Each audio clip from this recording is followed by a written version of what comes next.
Hello everyone and welcome. So today's video is all about the progress I'm making with my novella about Queen Ravenovia, Strahd's mother.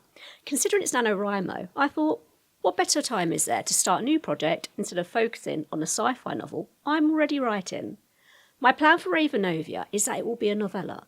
However, what I've written so far actually makes quite a cool little short story as it stands.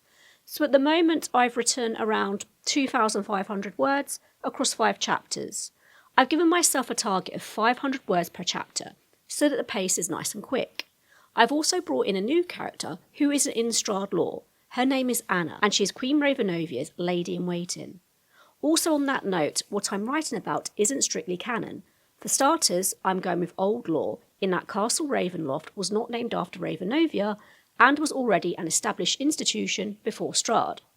I've also made the castle's location the Selengska Pass, hopefully I'm pronouncing that right, separating it from the Selengska Valley, which in my story the Mazareviches wanted to reconquer. These locations may be one of the same places, but for the purpose of the plot, I'm keeping them distinct and placing some distance between them. So the vibe I'm going for is a psychological horror, inspired by Rosemary's Baby.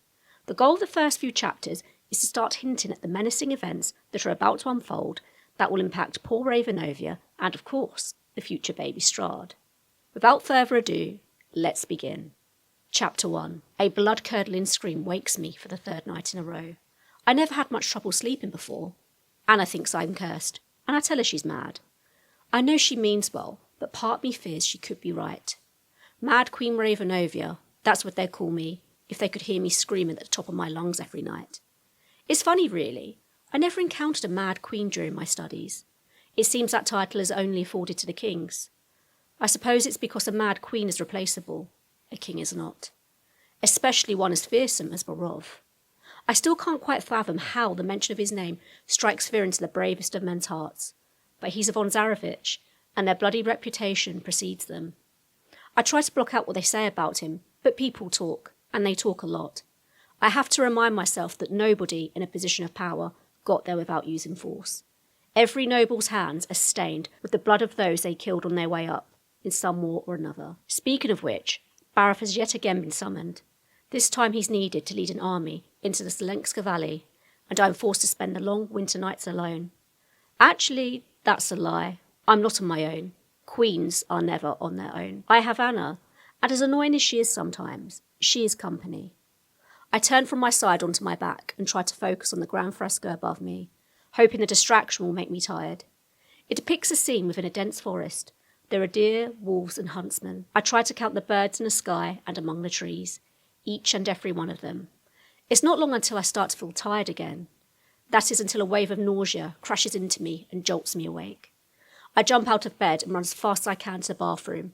This is the 3rd night I've not been able to keep my food down. I try to be as quiet as possible, as I don't want to worry Anna, or more to the point, for her to do her job and inform the healers and royal physicians about my condition. The last thing I want is Barov to think he's married a sickly bride who isn't healthy enough to give him a son. The polished gold taps reflect my tired, bloodshot eyes, and hair clings to my clammy forehead. When I go to wipe it away, I realise my hands are ice cold. If I don't get better soon, I don't know how long I can keep this illness a secret. Maybe Anna already knows I'm not well, and has been covertly noting my symptoms. It is her job after all, and keeping secrets from King Barov is an act of defiance and quite possibly treason. She may be my lady-in-waiting, but her loyalties will always be with the king. It's how it's always been.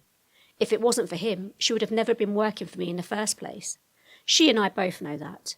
There has been many a queen before me who has been undone by those closest to her, and there will be many after me who will follow the same fate. When the time came for me to settle in Castle Ravenloft, Anna was part of the agreement. Not that I had much say in the matter. The future Queen of Barovia doesn't make decisions, even those concerning her own life. Throughout my childhood, I was prepared to be queen. I learned languages, studied history, argued in political debates with my tutor, but above all, I was taught to be observant and quiet. It was important I was Barov's equal in education, but my survival depended on me knowing my place.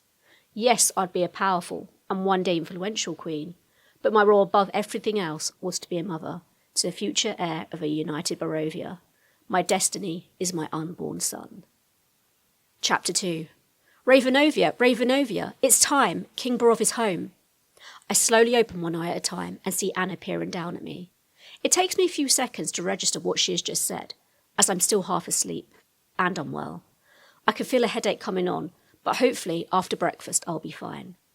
As a dutiful queen, I'm supposed to greet Barov as soon as he is home, unless he has specifically ordered me not to. But luckily, he has missed me as much as I have him. I know I'll feel better with him home. I feel so relieved he is back and safe, but part of me knows he'll be away again, in no time at all. He just can't stop himself. He doesn't need to be at the front. His generals are more than capable. But I can't tell him that, though. It's not my place. A glint of pain twinges in my temple, and my pulse is so loud I can almost hear it. Anna isn't helping as she crashes around my room, preparing what I'll wear for breakfast with the king. Actually, Anna, that dress over there is perfect. The purple with the gold trim, I wince, trying my best to hide how awful I feel. This dress is one of Barov's favourites. He had it made for me not long after our wedding. I've never had the chance to wear it yet, but today seems perfect. As Anna brings it to me, I'm reminded of its beauty. The sleeves are finished with ermine fur, and a gold silk lines the hem. The bodice is embroidered with stars, and the skirt is laid with a delicate lace. I had never seen a dress as beautiful as this, apart from the one I wore for my wedding. Anna makes light work of buttoning and lacing the bodice. Like me, she would have undergone her own education to serve the future queen. Ladies-in-waiting are held to high standards, and her presence in Castle Ravenloft is just as tenuous as mine. Until my son is born, that is. Just as she puts the finishing touches to my dress, a gust blows through and rattles the shutters. I can already feel Anna tense up, and I know what she's about to say. Ravenovia, how many times have I told you to keep the windows closed? Evil spirits are always seeking new homes. She says this with such zeal that I don't want to correct her. She's very superstitious, unlike me. They're just fairy tales, Anna. Nothing more. I'm fine. I lie. Chapter 3. The stairs in front of me blend together as I take the long walk from the royal bedrooms to the dining hall. I try to keep my head high so that I don't trip. Usually a breakfast such as this would be quite the event, but Barov is home a few days earlier than he's meant to be, and the kitchen needs time to prepare. By the time I reach the bottom of the stairs, I can usually smell what the cooks are preparing, but not today. No doubt there would be a great feast tomorrow, and the smell of roasted meats and freshly baked pastries will fill the air. But instead of feeling hungry, I feel nauseous all over again. My hand jerks to my mouth to stifle a cough. What is wrong with me? See, I told you to keep the windows closed. You've caught a chill, Queen Ravenovia. Anna quips behind me. Honestly, I'm fine, Anna. My usual cheery tone drops, and I feel her bristle behind me.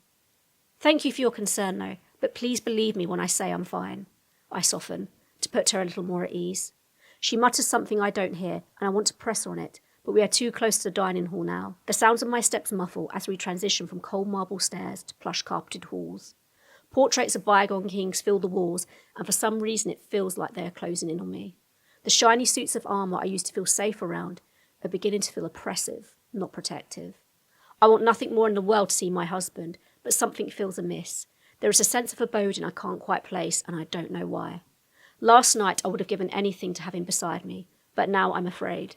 Maybe Anna has got to me with all her talk of evil spirits. It's not helping that I'm unwell either. I take in a big gulp of air and swallow, physically pushing down those feelings into the pit of my stomach, where hopefully they will stay. Chapter 4. My beautiful Ravenovia, how I've missed you. King Barov leaps up from the table and bounds over to me. He sweeps me up in his arms and holds me in tight. I love you, he whispers into my ear, as he releases me from his embrace. All the apprehension I feel dissolves as a husband I know and love is standing there right in front of me. I am very lucky in that while my marriage may have been arranged, Barov and I are very much in love, something I am forever grateful for. Yet deep down, I know that, like many of the kings I studied before him, his love for me is conditional. It will die if I don't give him what he wants most in the world, a son. All those campaigns, wars and empire will be for nothing if he can't pass on his legacy. The von Zarevich Empire is his one true love.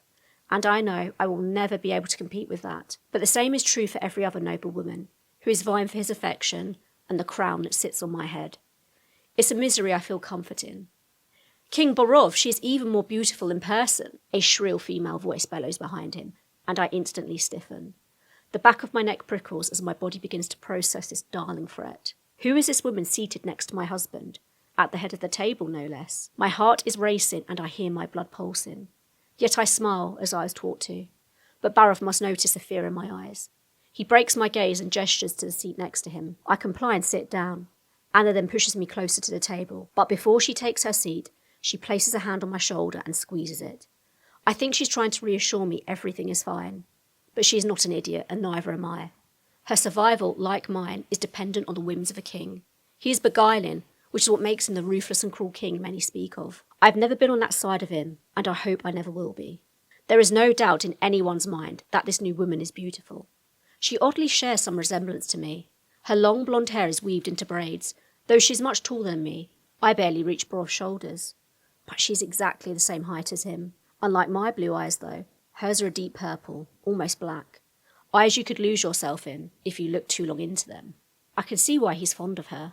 She is wearing a bottle green cloak and a simple olive cotton dress that buttons up to her neck. She must be cold. Winters in Barovia aren't for the fragile. The winds blow right through into the bones. Chapter 5. I tried to hide my disdain at Lysaga, the woman to Barov's right. I stir my porridge to both cool it down and avoid bringing the stodgy oats to my mouth. I can feel the bile churning and fear eating, for I will be sick. Tears prickle in my eyes as I feign listening to my husband tell me about how he met the impressive Lysaga in the Selenská Valley and how she'd be so important to me when I'm pregnant. She was referred to him through one of his generals, who saw her revive a drowning child. Apparently everyone had tried to breathe life into the poor soul's limp body, but none was successful, until her. According to him, her magic has such a potent protective energy that she was able to bring the child back from the brink of death. It's an impressive tale, I'll give him that. But that's all it is, a legend woven by some charlatan to gain access to the king, and indirectly, me. If she was so brilliant, why hadn't our royal physicians and healers already heard of her? Why hadn't been people singing songs of the great Lysaga, protector of children, the angel of the Selenská Valley? Speaking of the Selenská Valley, it is a territory Barov is keen to conquer, or reconquer. Up until 20 years ago, it fell under von Zarevich's sovereignty for almost 300 years. But Barov's father ruled it with an iron fist. In retaliation for a minor rebel scuffle at an outpost, he devised a wicked ultimatum. The locals could give up the rebels, or starve until nobody was left alive. Of course, there was no one left to give up. Von Zarevich's soldiers are ruthless and saw to it there were no rebel survivors. Regardless, the king laid waste to the majority of the farms and blockaded all trade routes. Thousands of people starved to death. Since then, that region hasn't seen peace. That mass starvation 20 years ago galvanised a revolution, and its effects are still felt to this day. The hatred some of those from the Selenská Valley feel towards the von Zareviches is unmatched. Understandably. There are some who are loyal and want to go back to the old ways, but nevertheless, to take in a complete unknown from that region and give her unfettered access to me and Anna is completely stupid, naive and selfish. But what can I do? How could he do this to me? How has this happened? I can no longer hold it together, and I silently begin to cry. Tears bubble and trickle down my face. I bring a goblet of pomegranate juice to my lips in a silly attempt to conceal my face and a surge of emotion I'm feeling. Obviously it's no use. The brilliant Lysaga turns her attention to me and a wry smile plays across her face. Barov has also noticed I'm crying now, but before he can say anything, she cruelly jibes. "Oh, Barov, look at her. It's little wonder she is so fragile. She's pregnant." So that's the end of my short story, or the first 5 chapters of my novella. This took me around 6 hours to write and think about, which is actually very quick for me. Usually I average at about 1,000 words per day, depending on the amount of reading and research and thinking I have to do. I'm practicing what I preach here in that I haven't really gone back and edited this, so this story is still in a very raw state. What I'm getting at here is to not overly perfect what you're writing. You just need to power through, especially when you're on the first draft. It's a vulnerable process though, and you'll need to leave behind parts you are not happy with. Editing is where the story really comes alive, and you can tidy things up and rewrite them as needs be. If you want to check out my other writing videos, I've got a playlist where I take you through the scenes of a Dungeons & Dragons game I'm writing. It's about another queen, a factual one actually, called Anne Boleyn, who was married to King Henry VIII. Unfortunately, she met quite a horrific end. But in my game, there's a chance of saving her. Anyway, that's all for today, folks, and I'll see you in the next one.